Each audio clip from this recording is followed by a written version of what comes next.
You adjusted yourself in a conversation today just to avoid making someone uncomfortable. You said something smaller than what you actually meant. You checked, maybe without realizing it, whether your reaction was acceptable before you allowed yourself to have it.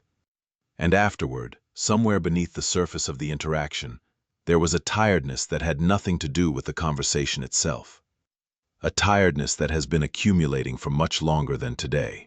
If that sounds familiar, what you are about to hear will change the way you understand why.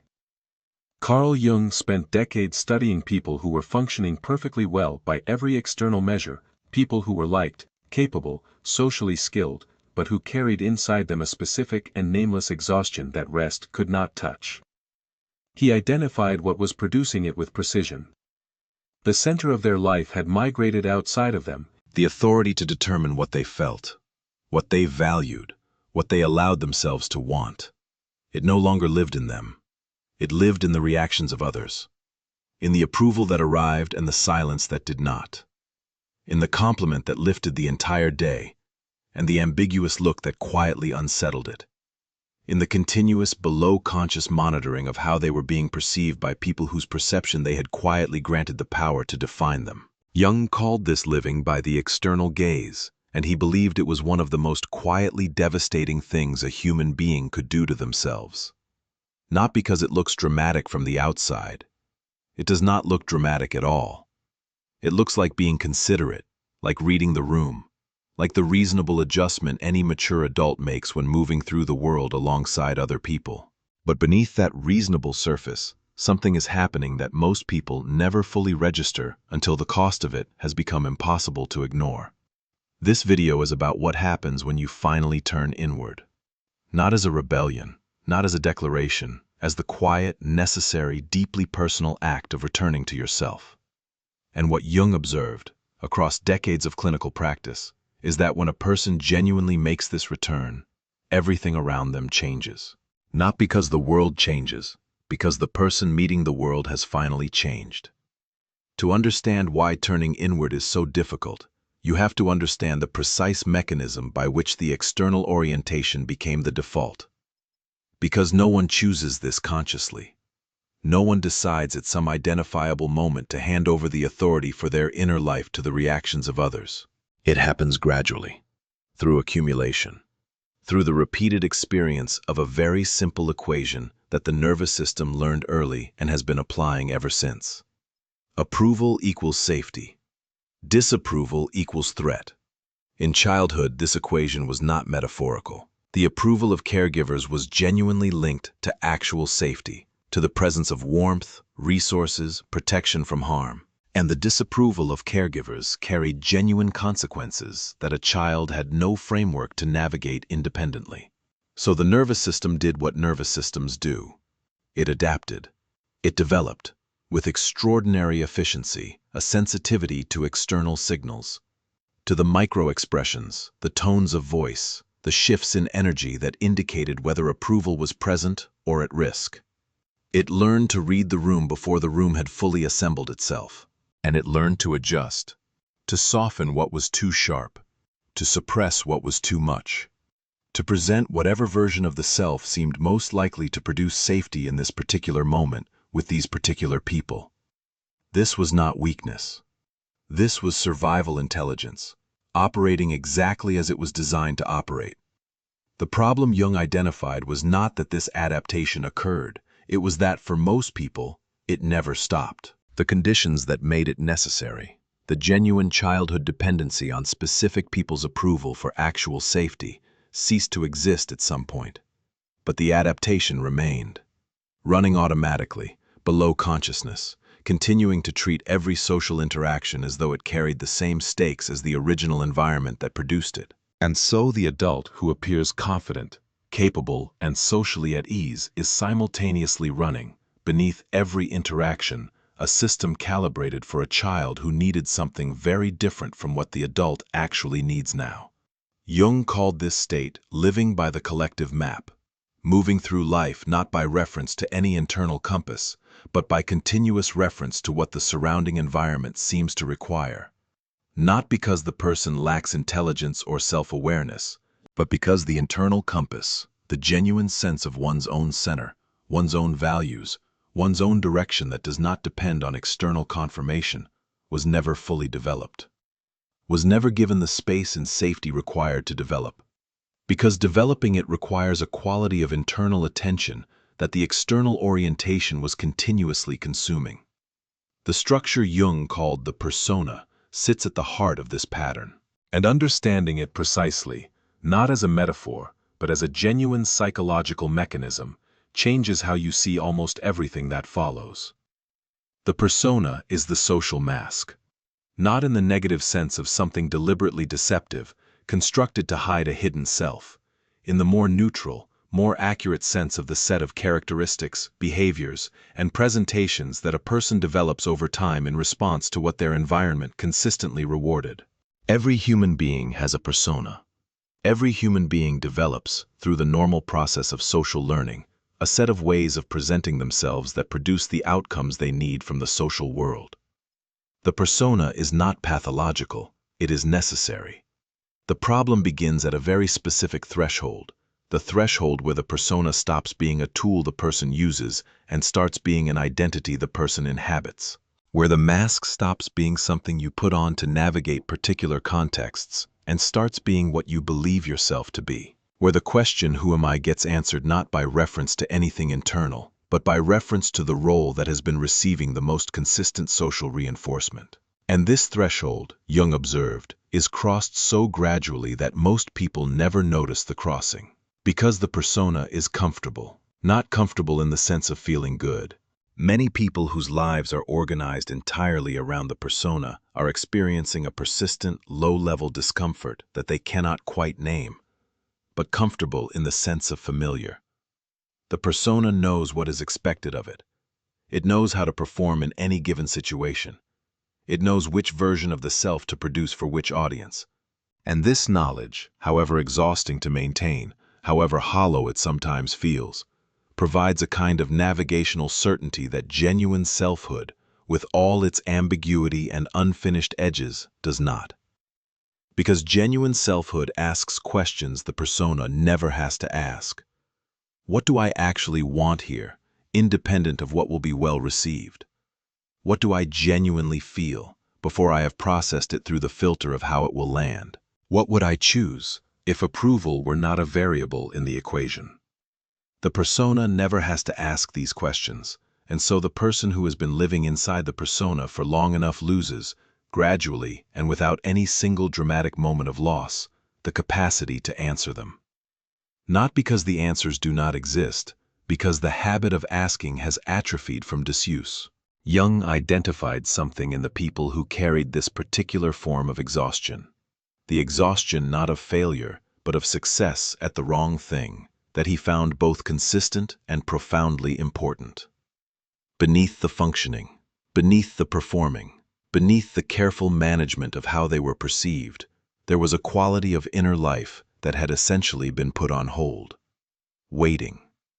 Not impatiently, with the particular stillness of something that has learned not to expect to be attended to, but that has not stopped being real.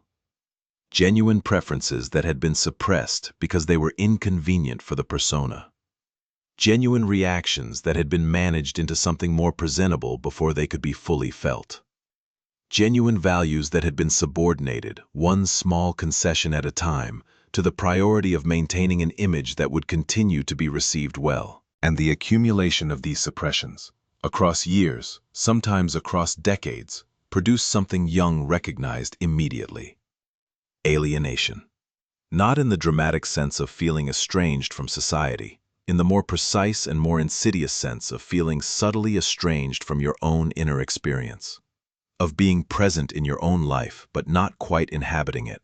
Of functioning competently in all the external dimensions, while something essential in the interior dimension has gone quiet.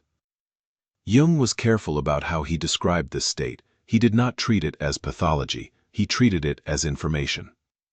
As the psyche's signal that the development which had been interrupted, the development of a genuine self, grounded in something internal rather than assembled from external feedback, needed to continue.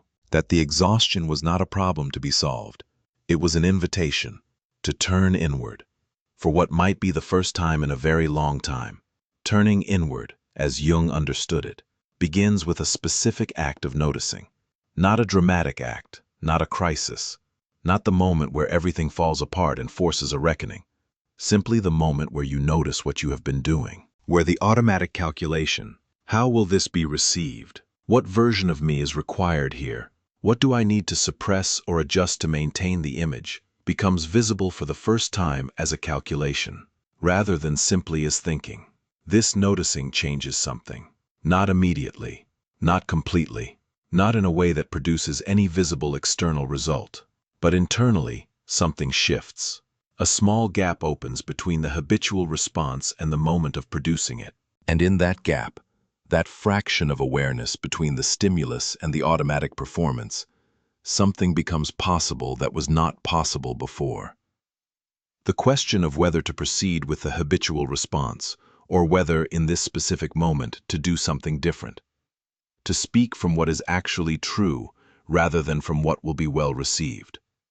To allow an uncomfortable feeling to be visible, rather than processing it into something more manageable before anyone can see it. To decline something, simply and without elaborate justification, because it does not serve what you actually value. These are small acts. They do not look transformative from the outside. But Jung believed they were exactly where the transformation begins, because each small act of genuineness, each moment where the actual self is allowed to exist in the interaction, rather than being replaced by the persona's performance, is evidence. Evidence that the self accumulates, slowly and without fanfare, about its own reality. About its own preferences and reactions and values, about who it actually is, beneath the accumulated layers of who it learned to perform. There is something Jung observed about comparison that deserves particular attention, because comparison is so thoroughly normalized, so woven into the fabric of how most people relate to their own lives, that its function as a mechanism of self-abandonment is almost never recognized as such. When you compare yourself to another person, measuring your progress against their timeline, your achievements against their position, your inner state against their presented exterior, it feels like self-assessment. It feels like gathering information about how you are doing. But what you are actually doing, Jung argued, is something quite different. You are substituting someone else's path for your own as the reference point for your life. You are declaring implicitly but powerfully that the legitimate measure of your development is not how aligned you are with your own genuine process, but how well you are performing against a standard derived from someone else's entirely different journey. And this substitution, repeated across hundreds and thousands of comparisons over the years of a life, produces a specific and significant damage. It makes your own path invisible, because when your attention is continuously calibrated against other people's trajectories, you stop being able to see the shape of your own, the phases that look like stagnation from the outside, but are genuinely necessary for the particular depth of development you are undergoing. The directions that do not correspond to any socially legible form of success, but that carry an urgency from within that comparison can never account for.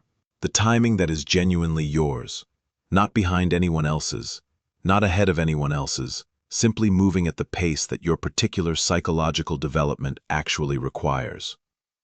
Jung was unambiguous about this. He believed that every person's process of individuation, the path toward becoming genuinely themselves, was unique in ways that made comparison not merely useless but actively harmful.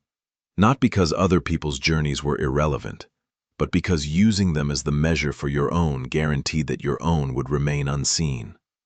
The person who is always looking sideways never develops the ability to look inward. And looking inward is the only direction in which the things this video is about can actually be found. Now let us talk about something Jung identified as perhaps the most significant obstacle on the path back to yourself. Something that most people encounter the moment they begin to turn inward, and that sends many of them back to the familiar territory of external orientation before they have gone far enough to discover what was waiting for them. The fear of what is inside. Not the dramatic, nameable fear of discovering something terrible, the quieter, more pervasive fear of discovering something real. Because real is unfamiliar. The persona, however hollow it sometimes feels, is known. Its demands are predictable, its performances are practiced, its responses to various social situations have been refined over years of repetition until they operate with an efficiency that requires almost no conscious effort.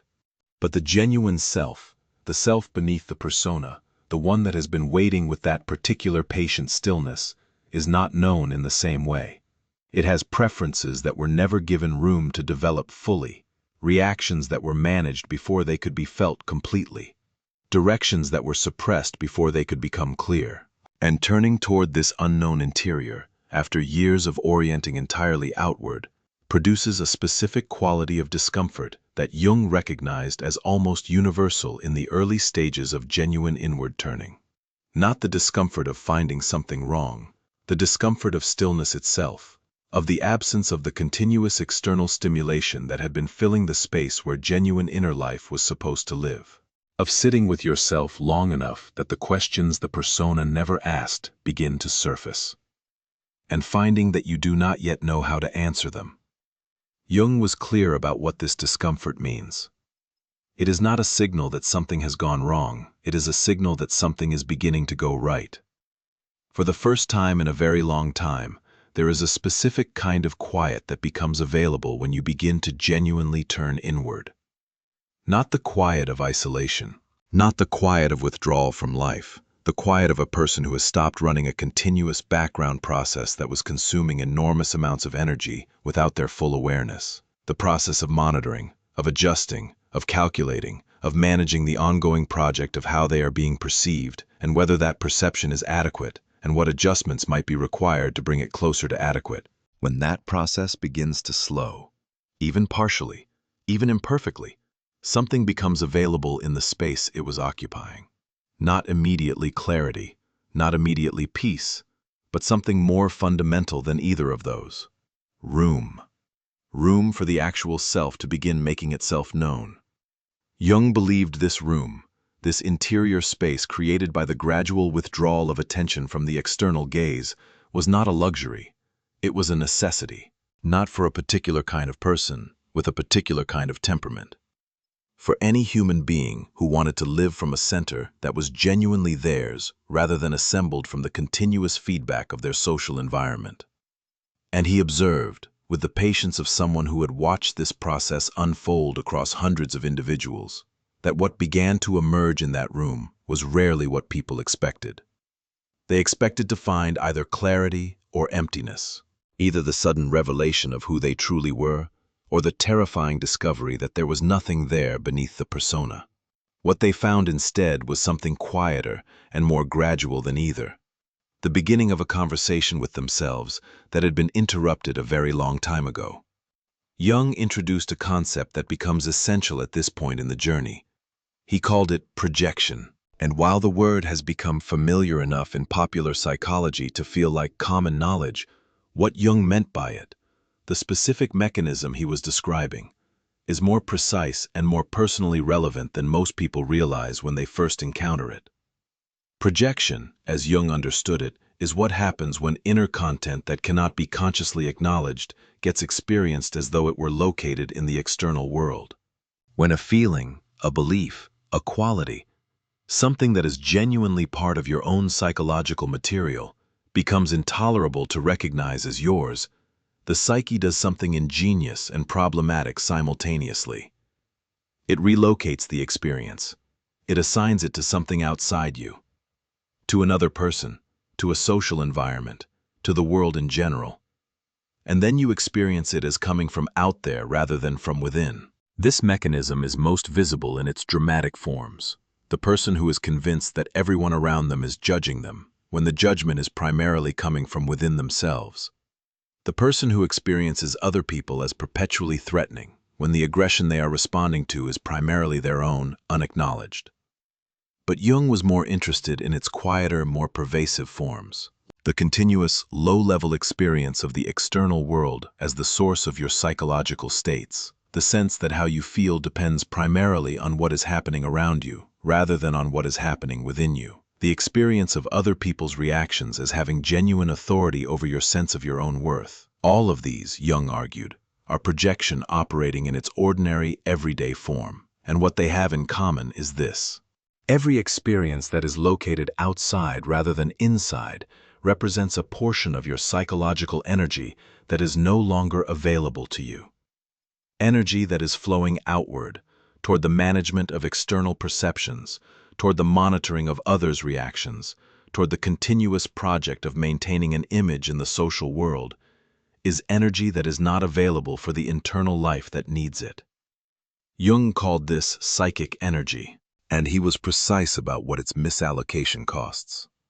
When psychic energy flows primarily outward, toward external validation, toward the management of impressions, toward the continuous monitoring of how you are being received, the internal life is starved. Not dramatically, not all at once, but gradually, across the years of a life organized around external orientation, the interior becomes less and less populated, less able to generate its own sense of direction, less able to validate its own experience without external confirmation, less able to feel real without being witnessed, and more dependent on the external environment to provide the sense of aliveness that should be arising from within. The withdrawal of projection, the gradual process of reclaiming the psychological energy that had been distributed outward, is not something that happens through a decision. It happens through practice. Through the repeated, specific, often uncomfortable practice of pausing at the moment when the external gaze would normally become the reference point, and turning instead towards something internal. When you notice yourself wondering what someone thought of what you just said, pausing long enough to ask what you thought of what you just said. When you notice yourself monitoring the room for signals about how you are being received, pausing long enough to register how you are actually feeling in the room, independent of how you are being received. When you notice yourself adjusting what you are about to say to make it more acceptable, pausing long enough to notice what you were actually going to say before the adjustment, and asking whether the original was worth saying as it was. These pauses are small, spouses. They do not look like anything from the outside. But Jung believed they were the actual mechanism by which the center of a person's life migrated back to where it belonged, not through insight alone, not through understanding the theory of what had happened and why, but through the accumulated practice of choosing, moment by moment in the ordinary texture of daily life, to consult the interior before consulting the exterior, to make the internal voice the first voice rather than the last, to treat your own perception of your experience as valid before checking whether anyone else agrees. This is what it actually means in practical terms, to focus only on yourself. Not indifference to others, not the performance of not caring what anyone thinks, not the cold withdrawal of someone who has decided that the external world is not worth attending to. The very specific practice of making your own inner life the primary reference point for your experience, rather than something you check against external feedback to determine whether it is real. Jung observed something about solitude that most people fundamentally misunderstand. They understand solitude as the absence of others, as the condition that results when social interaction is removed, as therefore something that can be achieved simply by being physically alone. But Jung made a distinction that changes everything about how solitude functions psychologically. Physical aloneness and genuine solitude are not the same thing. You can be physically alone and still be entirely organized around the external gaze, rehearsing conversations, anticipating reactions, planning how to present yourself in the next interaction, processing how the last one was received. In this state, you are alone, but not in solitude. The external orientation is still running. The audience is simply imaginary rather than present. Genuine solitude, as Jung understood it, is a quality of internal orientation rather than a condition of external circumstance. It is the state that becomes available when you are not performing, not even in your own mind, not even in the rehearsal that most people's internal monologue consists of.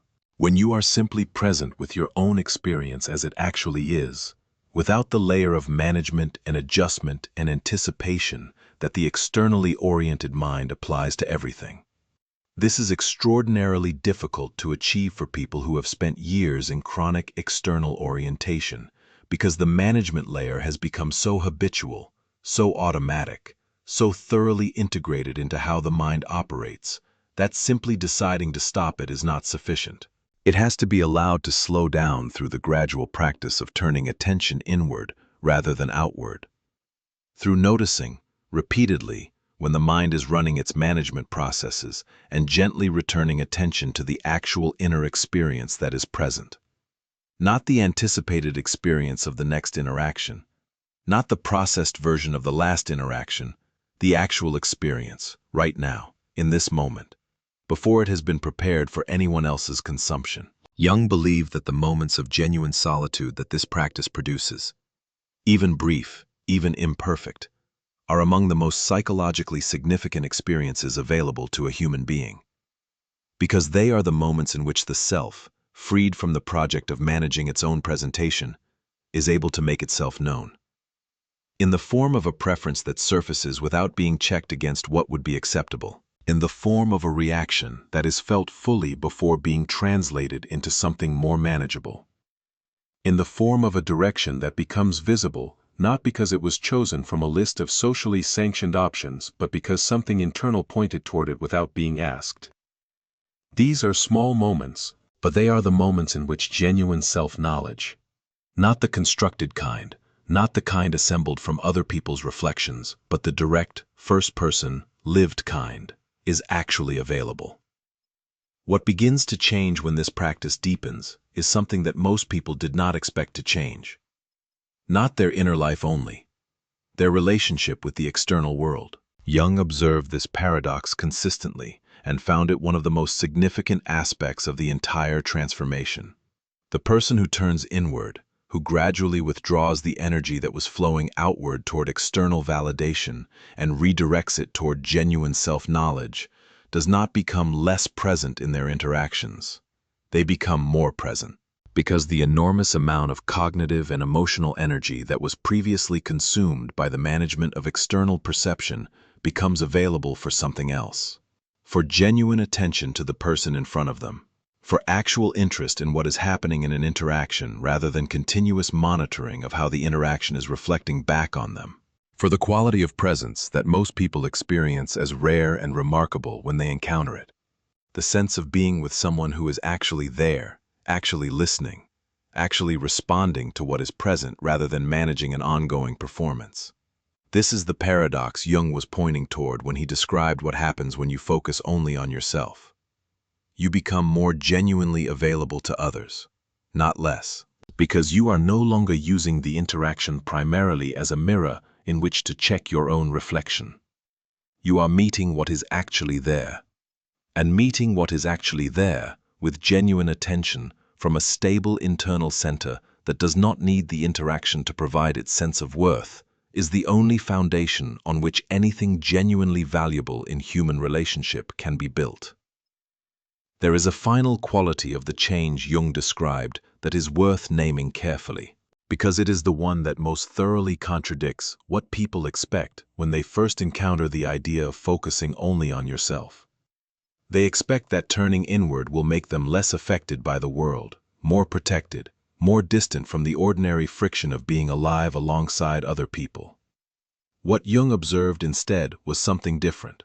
The person who has genuinely turned inward, who has developed a stable internal center, rather than depending on the external world to provide one, becomes more capable of being affected by the world, not less, more capable of genuine feeling, more available to the ordinary moments of beauty and difficulty and connection that a life contains. Because the energy that was previously consumed by the protective management of external perception, by the continuous effort to ensure that what arrived from the outside was processed and managed before it could affect the carefully maintained image, is now available for something it could not do before. To simply receive experience, without immediately translating it into information about how you are being perceived, without filtering it through the question of what it means for your image, without converting it into material to be managed before it can be felt, simply receiving it as what it actually is, a life, being lived from the inside rather than performed for the outside. The change in everything around you that comes from this is not dramatic. It does not arrive as a single transformation. It accumulates. In the relationships that gradually become more real because you are bringing something more real to them. In the work that gradually becomes more meaningful because it is arising from genuine values rather than from the external validation it is designed to produce. In the daily experience of your own inner life that gradually becomes more populated, more specific, more genuinely yours. In the quality of knowing who you are that develops not through insight but through the accumulated evidence of a self that has been allowed, incrementally and imperfectly, to be real. Jung wrote that the privilege of a lifetime is becoming who you truly are. Not the constructed version, not the persona assembled from decades of external feedback, who you truly are. And the path toward that becoming begins at the exact point where this video began. The moment you noticed that you had adjusted yourself, that you had said something smaller than what you actually meant, that you had checked whether your reaction was acceptable before allowing yourself to have it. And instead of running the automatic calculation one more time, instead of asking what adjustment would be most acceptable, you paused and asked something different. What is actually true for me right now? That pause is where it begins. And what it leads to, followed long enough and honestly enough, is everything that was waiting for you on the other side of a life lived from the outside in. A life, finally, from the inside out. If something in this reached you in a place that felt specific rather than general, leave one word in the comments that describes what you have been adjusting yourself around for the longest time. Because naming it is the first moment you stop adjusting around it.